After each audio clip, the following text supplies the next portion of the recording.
Now, going back to the area and column level of description, we use this architecture to understand the combination of information processes that support working memory tasks.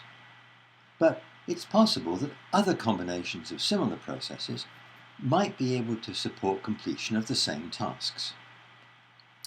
Rather than using the multiple visual areas and indirect activation by the auditory areas, it could also be possible for multiple auditory areas to support the same working memory phenomena. If, for example, recommendation strengths in favor of speaking the words are possessed by the receptive fields in the auditory areas.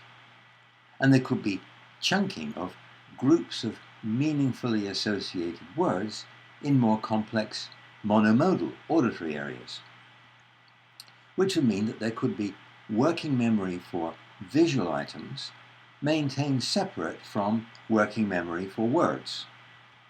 And furthermore, there could be an additional working memory for movements, given the separate monomodal somatosensory areas.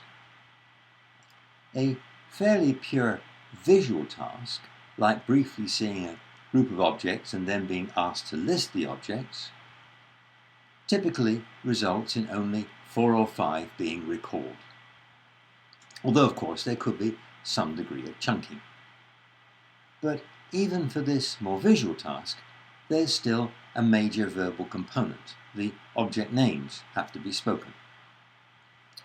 In a visual task with even less verbal component, only the instructions are verbal, subjects are asked to reproduce a pattern of filled blocks, and an upper limit of about 9 blocks is observed. And the test for movement memory, in those tests, a subject observes a sequence of from 2 to 8 taps on wooden blocks performed by the person administering the test, and is asked to reproduce the sequence.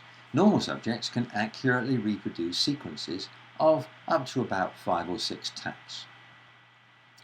So, in the case of pattern matrix testing, there could be chunking into different visual groups and different groups of groups to get above the basic limit of 3. And there could be analogous chunking of movements in the somatosensory areas, sequences of movements and more complex sequences of sequences that have some similarity to sequences performed in some way in the past. And I've already mentioned chunking in the auditory areas. But if working memory activations are in different cortical areas, that makes it possible to maintain multiple working memories, each with the basic capacity of 3, augmented by chunking. So what's the evidence for these multiple working memories?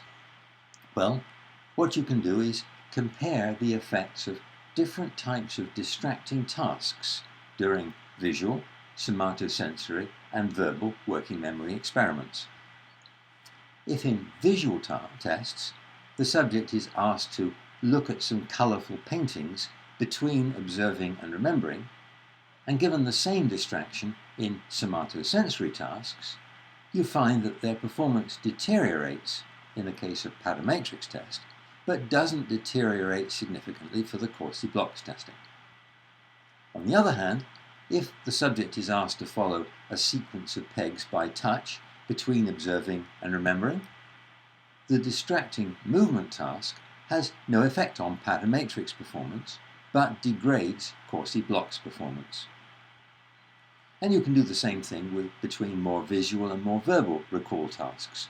A verbal distraction, like being asked to perform simple mental arithmetic, has very little effect on the visual pattern matrix task, but degrades verbal memory performance, while a purely visual distracting task degrades visual memory much more than verbal, confirming that different modes of working memory can be supported in different cortical areas. So we've gone through each of these simple working memory phenomena and demonstrated how we can understandably account for the phenomena in anatomical terms in a way which allows us to map to more detailed levels if greater depth of understanding or accuracy is needed. And another thing that's been illustrated is that receptive fields based only on past temporally correlated activity can be used to drive sequences of activations that carry out complex cognitive tasks.